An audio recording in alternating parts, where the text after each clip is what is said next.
When he was 16, he had an accident. He had a scar on the right side of the mustache.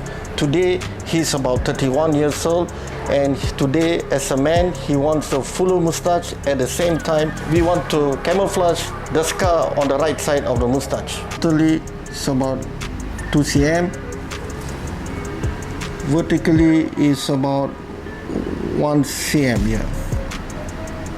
This on the right side, this is a phytrum, this on the left side of the mustache. The technique here today is smart UFUE, unshaven or undetectable FUE.